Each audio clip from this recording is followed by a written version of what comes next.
News tonight, police are cracking down on drivers speeding in an area where a jogger was killed last month.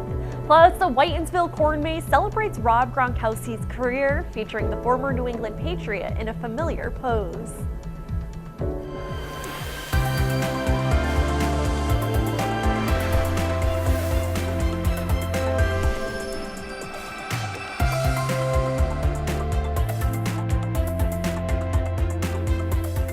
Good evening and thanks for joining us. I'm Olivia Lemon. Tonight, all eyes on Durian as the storm moves closer to the southeastern U.S. Millions along the East Coast are waiting to see where it will go next. Let's get a first look at our forecast for more. Hey there, good evening. I'm meteorologist Pamela Gardner. We're still watching Durian. It is a Category 2 hurricane and New England impacts as we get into the next several days. The closest pass looks to be on Friday into early Saturday, well to our south and east. But we'll see some big waves from it, beach erosion and rip currents if you have a home along the coastline. And downpours and gusty winds are possible too, mainly across Cape Cod and the islands. But for us here in Worcester County, we'll see some minimal impacts. In this evening, it is a beautiful forecast, mostly clear. 7 o'clock, we're down to 72 degrees, comfortable through 9 o'clock through 11 o'clock, and we're in the low 60s with a few clouds rolling by. Overnight tonight, a warm front lifts through the area. We'll have a low of 61, but you'll notice the clouds increase for the morning. We'll break out in some sunshine by the afternoon, and then tomorrow's highs will be around 80 degrees across central Mass.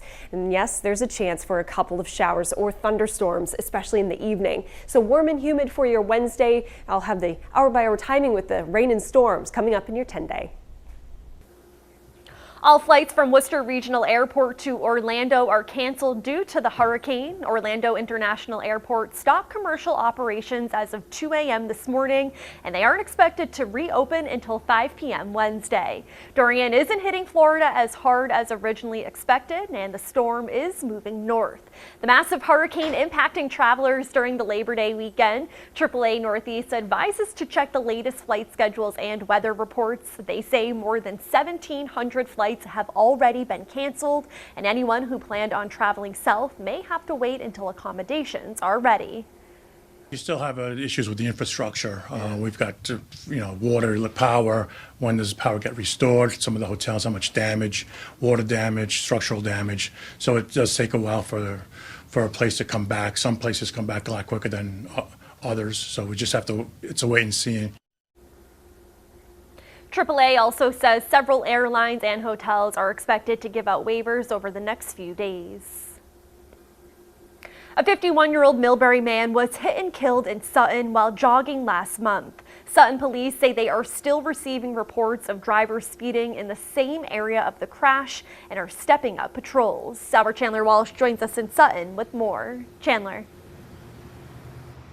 Olivia, Sutton police are responding to the reports of speeding and erratic driving. They've made significantly more traffic enforcements and say anytime there's a tragedy in town, they step up. The blue lights are on for a car traveling 20 miles above the posted speed limit.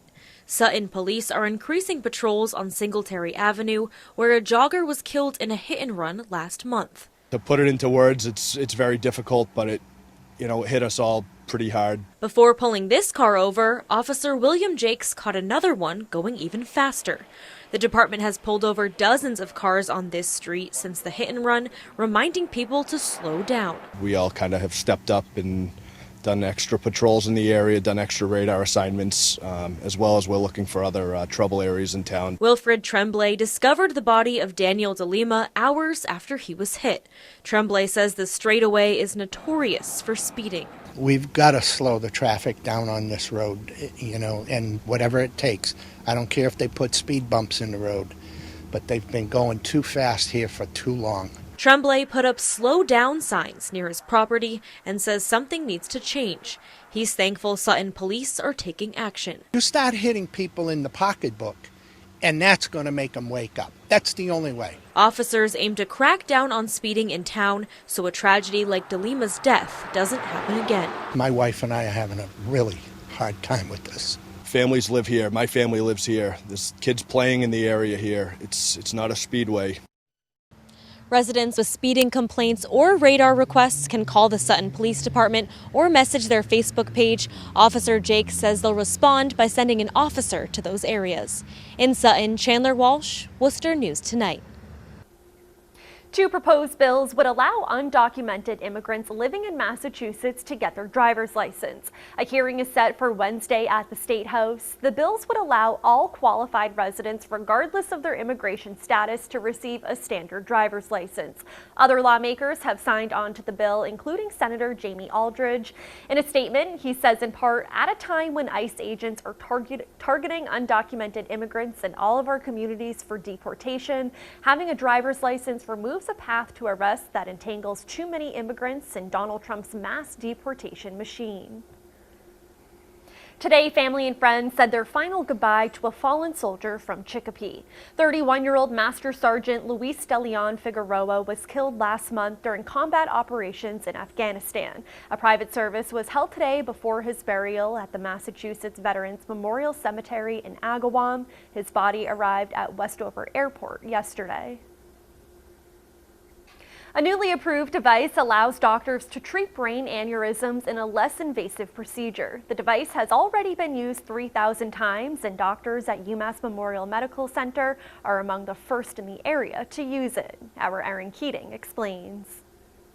Right at that junction is this wide aneurysm. You see that bulge coming out of that? Dr. Ajit Puri shows the damage a brain aneurysm caused by weakened blood vessels can do.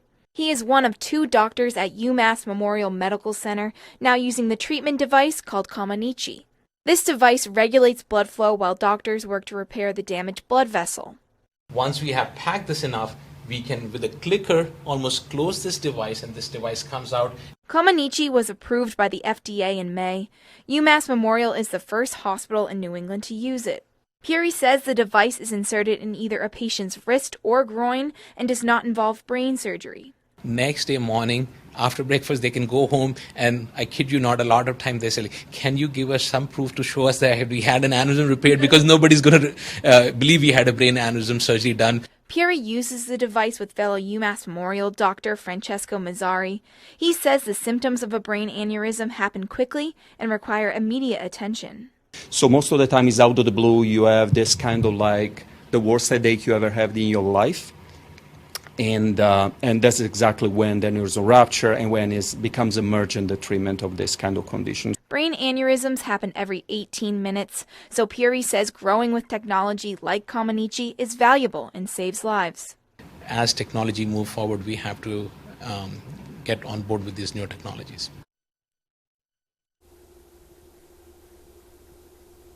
Mazzari says the device is planned to be used several times throughout the week. In studio, Erin Keating, Worcester News Tonight. Worcester Public Schools bus contract is in its final year of a 5-year contract. School leaders are expected to take up the district's transportation contract at a meeting September 16th. Durham School Services is the current bus company and the only one to bid on a future contract. It's worth about $29 million for 2 years with an optional 3rd year. Some argue the city should run its own school bus service, but Superintendent Maureen Benenda says the resources needed for such a transition are being invested in academic initiatives. The Save Notre Dame Alliance tried to save the former Worcester Church for months. It was ultimately knocked down last year. Now the group is trying to decide what to do with the bell from the Notre Dame des Canadiens Church. The landmark building was built in 1929 but had been vacant since 2007. The diocese closed the church, saying it had fallen to disrepair. City Manager Ed Augustus has asked the group to lead a community discussion on what to do with the bell. We're interested in seeing the bell become a memorial to the history of the immigrants in Worcester, potentially a memorial to lost architecture in Worcester. But we'd like to get a broader perspective. What do the people of Worcester think should happen with this? What do they think the bell should memorialize? The Alliance and City will host a meeting Friday at the Worcester Pop-Up from 7 p.m. to 9 p.m. The meeting is open to the public for input. A local farm is paying tribute to Rob Gronkowski. The Patriots star announced his retirement earlier this year. West End Creamery says they wanted to honor him with a fall festival corn maze. Our Brittany Schaefer has the story. The 6.5-acre corn maze took months to create. West End Creamery says once Gronkowski announced he was retiring, they knew he had to be a part of the design. A corn maze in Whitensville is getting a lot of attention. Our phones have not stopped buzzing, but it's pretty exciting. The tribute to retired Patriots fan favorite Rob Gronkowski reads "Thanks Gronk." It's even caught his attention, the former pro sharing the aerial image on his Instagram Monday night with the caption, "Gronk spike required when you finish this." Obviously, with Gronk retiring and him being a well-known athlete in the New England area, we figured it was just only right to celebrate his retirement here on the farm. I'm personally a huge fan of his Gronk spike celebrations, so it's fun to get everybody involved in that when we're celebrating at home too. We just really wanted to thank Gronk in a unique way and make him smile. Getting from start to finish is expected to take around 45 minutes. Manager Michaela Vandenacker says creating the maze isn't an easy task. We actually partner with a company based out of Utah, and they help us design it, and they actually send some of their workers out to cut it for us because it's pretty technical. I personally think this one's a little tough. Guests at West End Creamery say after 3 Super Bowl titles and 9 years with New England, Gronkowski deserves a big thank you. I think that's wonderful. I think, everyone, we all owe him a thank you. He's just bigger than life, he's just a great guy. He is the legend. I feel like it's the least we can do to say thank you, right? We are huge Patriots fans, right, bud? The Fall Festival and Corn Maze will be open to the public starting on September 21st on Fridays, Saturdays, and Sundays. At West End Creamery, Brittany Schaefer, Worcester News Tonight.